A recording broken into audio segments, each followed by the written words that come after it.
Now video के इस part में मैं आपको बताने जा रही हूँ फैक्टर इन्फ्लुएंसिंग इकोनॉमिक डेवलपमेंट। वो कौन कौन से घटक हैं जो आर्थिक विकास को प्रभावित करते हैं। ये वीडियो जो है आपके फर्स्ट जो इसका वीडियो है इकोनॉमिक ग्रोथ के कंटिन्यूएशन में ही ये वीडियो का ये पार्ट भी चलेगा। तो इसमें आपने देखिए है आपकी मेन हेडिंग है फैक्टर्स इन्फ्लुएंसिंग इकोनॉमिक डेवलपमेंट। आर्थिक विकास को प्रभावित करने वाले कौन कौन से घटक हैं। इसके पहले वाले वीडियो में आपने ये देखा था कि आर्थिक विकास जो है वो किन किन स्टेजेस से होके गुज़रता है और हमारी इंडिया, हमारा देश, हमारा भारत जो है अभी किस स्टेज में हम अपने कंट्री को रख सकते हैं। नाउ हमें ये देखना है कि इस आर्थिक विकास जो हम इकोनॉमिक डेवलपमेंट की बात करते हैं इसके लिए कौन कौन से घटक इम्पॉर्टेंट हैं या कौन कौन से वेरियस फैक्टर्स हैं जो इकोनॉमिक डेवलपमेंट या इकोनॉमिक ग्रोथ के लिए आवश्यक है। तो आर्थिक विकास को निर्धारित करने वाले घटक या आर्थिक विकास को प्रभावित करने वाले वैसे तो बहुत सारे घटक हैं, बहुत सारे फैक्टर्स हैं जो अपने हम इर्द गिर्द देखते हैं और उनको एनालाइज भी करते हैं, लेकिन प्रमुख रूप से यदि उनको वर्गीकृत किया जाए तो हम दो पार्ट्स में उनको डिवाइड कर सकते हैं। पहला है आर्थिक घटक मतलब इकोनॉमिक फैक्टर्स और दूसरा है नॉन इकोनॉमिक फैक्टर्स या अनार्थिक घटक। नॉन इकोनॉमिक फैक्टर्स या अनार्थिक घटक। ऑब्वियस सी बात है हमारा जो समाज, हमारी जो अर्थव्यवस्था, हमारा जो देश विशेष रूप से दो घटकों पे ही चलता है। एक तो हमारा आर्थिक पक्ष और दूसरा उसका सामाजिक पक्ष। तो आर्थिक पक्ष में अब हम ये देखेंगे कि वो कौन कौन से फैक्टर्स हैं जो कि ग्रोथ को आर्थिक रूप से प्रभावित करते हैं। आर्थिक घटक या वो कौन कौन से इकोनॉमिक फैक्टर्स हैं जो इकोनॉमिक डेवलपमेंट को प्रभावित करती हैं। इसमें सबसे पहला पॉइंट है प्राकृतिक संसाधन, नेचुरल रिसोर्सेज। आप सब जानते हैं हम जिस प्रकृति में रहते हैं, जिस वातावरण में रहते हैं, जिस पर्यावरण में रहते हैं, प्रकृति ने हमें अपनी अनुपम देन से नवाजा है। प्रकृति ने हमारे जीवन यापन के लिए, हमारे डेली की आवश्यकताओं के लिए हमें अपनी अनुपम भेंट, आप ये कह सकते हैं कि ईश्वर के द्वारा प्रदत्त जो अनुपम भेंट है ये प्रकृति ने हमें प्रदान करी है। ये हमारे दैनिक दिनचर्या में, दैनिक आवश्यकताओं की पूर्ति में, देश के राष्ट्रीय विकास में बहुत आवश्यक है। इन प्राकृतिक संसाधनों के बिना हम अपने जीवन की कल्पना भी नहीं कर सकते हैं। देखिए प्राकृतिक संसाधन कौन कौन से हैं, जैसे हमारी भौगोलिक स्थिति, भारत की भौगोलिक स्थिति आप सब जानते हैं। उत्तर में क्या है, पहाड़ों से घिरे हुए हैं, दक्षिण में क्या है, समुद्र से घिरे हुए हैं, इधर नॉर्थ साउथ ईस्ट वेस्ट चारों तरफ हमारी भौगोलिक स्थिति कैसी है, इसका भी भारत के विकास पर या डेवलपमेंट पर बहुत असर पड़ता है। फिर है खनिज संपदा। खनिज संपदा जो मिनरल रिसोर्सेज हमारी प्रकृति ने, ये प्रकृति की वास्तव में एक अनुपम देन है। इसमें मानव का कोई योगदान नहीं है, बस मानव अपने श्रम से उसको एक्सट्रैक्ट करता है, उनको यूज़ करता है, उनको यूज़ करने लायक बनाता है आप कह सकते हैं। और हमारी वन संपदा, जंगल, फॉरेस्ट जो हैं, ये हमारे लिए एक बहुत बड़ा योगदान है। हमारी जलवायु, भारत ही एक ऐसा देश है जिसमें कहा जाता है कि समस्त प्रकार की जलवायु से हमारा देश या हम खुश नसीब हैं जो इस जलवायु में सरवाइव करते हैं। हमें जाड़ा, गर्मी, बरसात, बसंत का मौसम, पतझड़ सब देखने को मिलता है।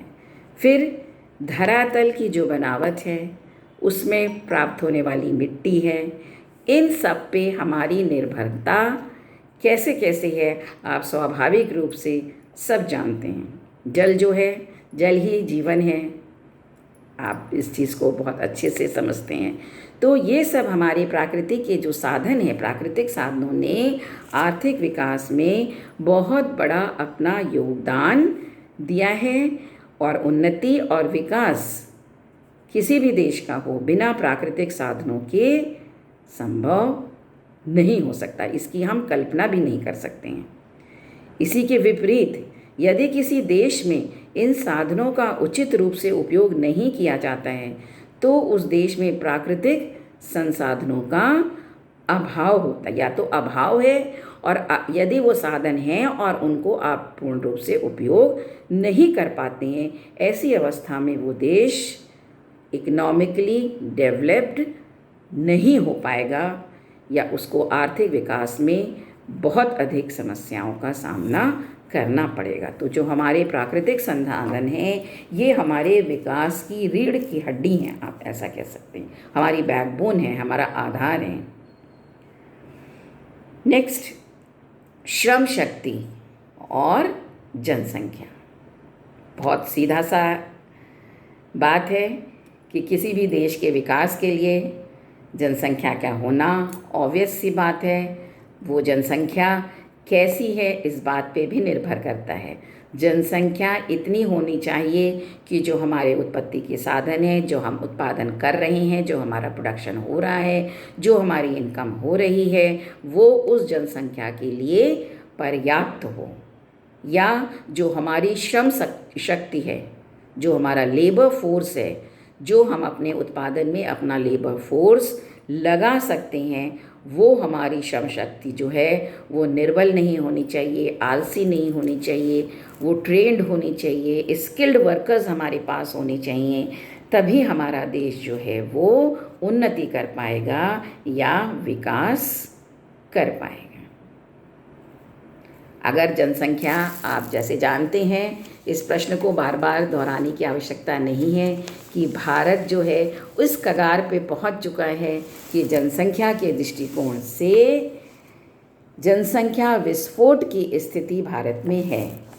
इसके क्या कारण हैं और इस क्या दुष्प्रभाव हैं, इसको हम कैसे कंट्रोल करेंगे, इसको फ़िलहाल यहाँ पे डिस्कस करना उचित नहीं है कि समय के अभाव में, क्योंकि यहाँ पे मेन हम ये इस बात का डिस्कशन कर रहे हैं कि आर्थिक विकास में कौन कौन से प्रमुख कारक हैं या कौन कौन से घटक हैं जो अपना प्रभाव डालते हैं, जिसमें आप सब समझते हैं कि जनसंख्या एक प्रमुख घटक है विकास का। ठीक, नेक्स्ट पॉइंट, पूंजी निर्माण। पूंजी निर्माण मतलब कैपिटल फॉर्मेशन।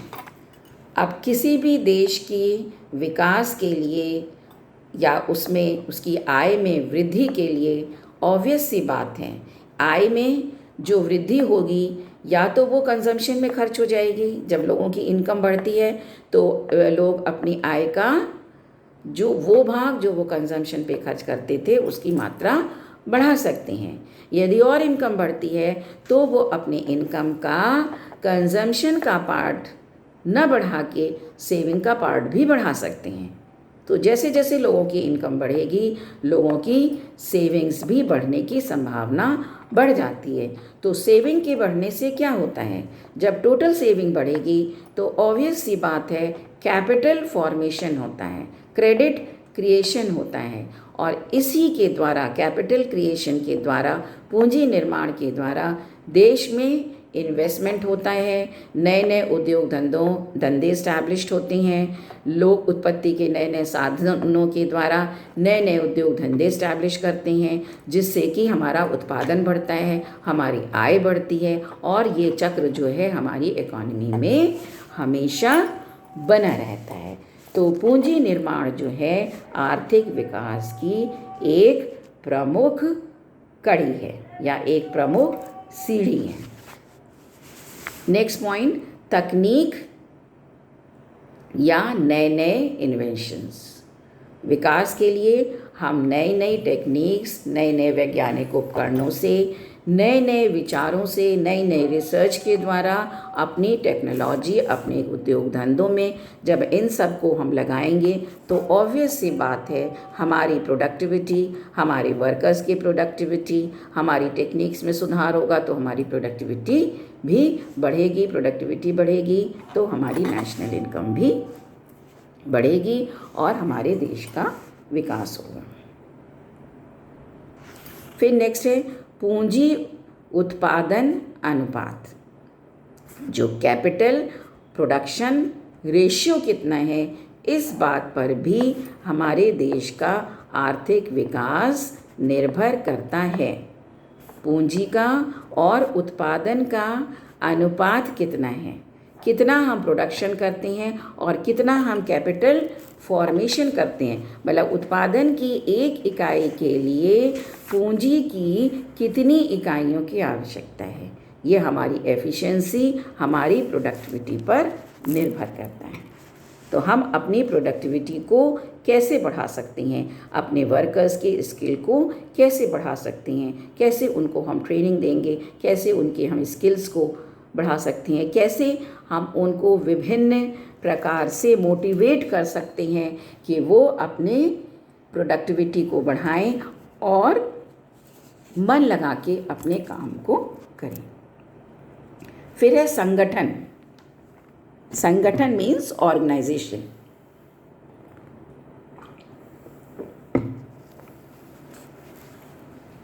अब ऑर्गेनाइजेशन या संगठन किस प्रकार का है या किस प्रकार से वो अपने आर्थिक विकास में सहयोग दे रहा है, ये जानना भी बहुत आवश्यक है।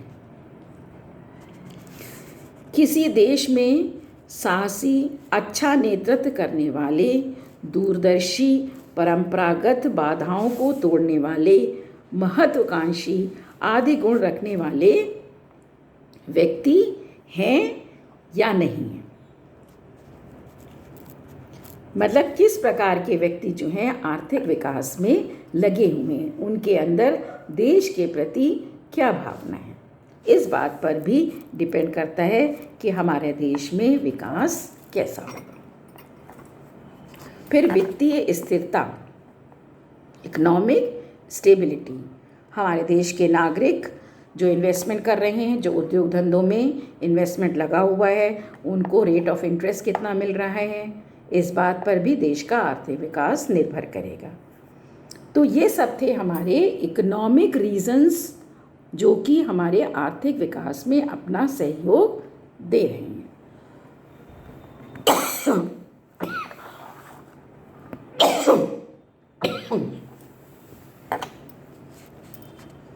नेक्स्ट है non economic factors. Non economic factors मतलब आर्थिक के बाद कौन कौन से फैक्टर आ रहे हैं, वो हैं नॉन इकोनॉमिक। इसमें आता है सामाजिक घटक। हमने पहले भी आपको बताया अपने लेक्चर में कि सामाजिक घटक या समाज की संरचना देश के आर्थिक विकास में बहुत अधिक योगदान देती है। वहाँ के लोग कैसे हैं, उनकी विचारधाराएं कैसी हैं, उनकी परंपराएं कैसी हैं, अपनी आय को वो किस तरीके से खर्च करना पसंद करते हैं, उनके अंदर सेविंग की टेंडेंसी है या नहीं है। तो ये जो सामाजिक संरचनाएं हैं, कुप्रथाएं हैं जो समाज की, उनकी मनोवृत्ति कैसी है, उनके रीति रिवाज कैसी हैं, ये सब हमारे आर्थिक विकास में बहुत योगदान देंगे। आप जानते हैं सामाजिक कुरीतियाँ हमारे आर्थिक विकास के लिए एक बहुत बड़ी बेड़ियाँ हैं जिनको कि तोड़ना बहुत आवश्यक है यदि हम अपना विकास चाहते हैं। फिर है धार्मिक घटक। बहुत ऑब्वियस सी बात है कि लोग धार्मिक भावनाओं से कितने ग्रसित हैं, कितने रूढ़वादी हैं, कितने अंधविश्वासी हैं, इन सब बातों पर भी बहुत कुछ उस देश का आर्थिक विकास निर्भर करता है। लोगों में आपसी सामंजस्य है, विभिन्न धर्मों के जो लोग आपस में रहते हैं, धार्मिक दंगे तो नहीं हो रहे हैं जिससे दैनिक जनजीवन जो है वो अस्त व्यस्त तो नहीं हो रहा है। ये सब भी उन्नति के लिए बहुत आवश्यक तत्व हैं। फिर राजनीतिक घटक कि राजनीतिक पार्टियां जो हैं पॉलिटिक्स में, पॉलिटिकल स्टेज पे स्टेबिलिटी है या नहीं, उनकी सुरक्षा है, शांति व्यवस्था है देश में, सरकार का जनता के प्रति विश्वास है कि नहीं है। जब तक पीसफुल इकोनॉमी नहीं होगी, चाहे वो सोशली चाहे रिलीजियसली, तब तक किसी भी देश, चाहे पॉलिटिकली कुछ भी आप कह लीजिए, तब तक देश का आर्थिक विकास होना बहुत मुश्किल है। हमको अपने मानसिक रूप से अपने आप को संतुलित रखना है। सामाजिक परिवेश में, राजनीतिक परिवेश में, धार्मिक परिवेश में, जब हम मीन्स जनसंख्या जो है, लोगों की मनोवृत्ति इन सब चीज़ों से प्रभावित नहीं होगी, तभी वो अपने उद्योग धंधों में, जो उनकी दैनिक दिनचर्या है, जो उनकी रोजी रोटी का साधन है, उत्पत्ति का साधन है, आय का साधन है, उसमें वो पूर्ण मनोयोग से अपना समय दे पाएंगे, अपने स्किल्स लगा पाएंगे और अपने मन और मस्तिष्क तथा शरीर दोनों को, तीनों को देश के विकास में खर्च कर पाएंगे या देश के विकास में सहयोग दे पाएंगे। नेक्स्ट पॉइंट आता है अंतर्राष्ट्रीय घटक, इंटरनेशनल पॉइंट।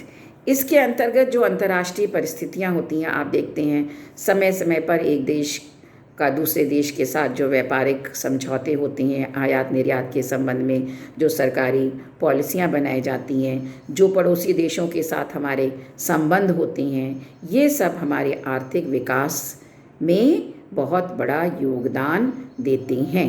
अंतर्राष्ट्रीय सहयोग भी हमें अपने देश के विकास के लिए आवश्यक है। अंतर्राष्ट्रीय व्यापार हमारा कैसा है, हमारी पॉलिसीज़ कैसी हैं, और इसके साथ ही साथ अंतर्राष्ट्रीय स्तर पर हमारे संबंध विदेशों से कहते हैं। लड़ाई झगड़ा, युद्ध, ऐसी संभावना तो नहीं है, क्योंकि युद्ध की अवस्था में चाहे हमारे सामाजिक संरचना हो, हमारी धार्मिक संरचना, हमारी राजनीतिक, हमारी आर्थिक, सभी संरचनाएं जो हैं वो प्रभावित होती हैं। तो अंतर्राष्ट्रीय घटक भी हमारे विकास के बहुत ही महत्वपूर्ण घटक माने जाते हैं। और last but not the least, विकास की आशंका। इसमें देखिए क्या है, एक देश के आर्थिक विकास पर वहाँ के निवासियों के विकास की आकांक्षा, विकास की जो आकांक्षा या इच्छा, अर्थात इच्छा का बहुत बड़ा प्रभाव पड़ता है। देश के प्रति समर्पण भाव, देशभक्ति की भावना, अपने देश को खुशहाल देखना, जनमानस को खुश देखना, जनमानस का कल्याण होता देखना, देश की प्रगति को देखना। एक मनुष्य की क्या इस संबंध में ऐसी सोच है, देश के प्रति वो गद्दारी तो नहीं कर रहा है, देश के प्रति ऐसी कोई योजना, विध्वंसकारी योजना तो नहीं बना रहा है। तो ये सब चीज़ें भी मनोवैज्ञानिक रूप से भी देश के आर्थिक विकास को प्रभावित करती हैं। जब लोगों के अंदर देश प्रेम की भावना होगी, देश के प्रति भक्ति की भावना होगी, तो जो उनको कार्य सौंपा जाएगा वो बहुत मन लगा के, तल्लीन होके, पूर्ण मनोयोग से वो इस कार्य को करेंगे और उनमें अपने विकास के साथ ही साथ, ऑब्वियस सी बात है, अपनी इनकम में वृद्धि के साथ ही साथ अपने विकास, अपने देश के विकास की भी आकांक्षा होना बहुत ज़रूरी है। तो ये सारे घटक थे जो एक विकास के लिए बहुत ही आवश्यक हैं। तो यहाँ पर आपका ये चैप्टर जो है, ये इन 3-4 वीडियो में हमने ख़त्म करने का प्रयास किया है, जिसमें आपको ये बताने की हमारी हमने पूरे मनोयोग से ये आपको बताने का प्रयास किया है कि जो हमारा इकोनॉमिक डेवलपमेंट है या जो ग्रोथ है, उससे हमारा क्या तात्पर्य है, क्या कंसेप्ट है इकोनॉमिक ग्रोथ का, इकोनॉमिक ग्रोथ की कौन कौन सी स्टेजेस होती हैं, और किस तरीके से इकोनॉमिक ग्रोथ के कौन कौन से स्टेजेस हैं, कौन कौन से घटक हैं, कौन कौन से इम्पॉर्टेंट फैक्टर्स हैं जो किसी देश की इकोनॉमिक ग्रोथ को प्रभावित करते हैं। Thank you.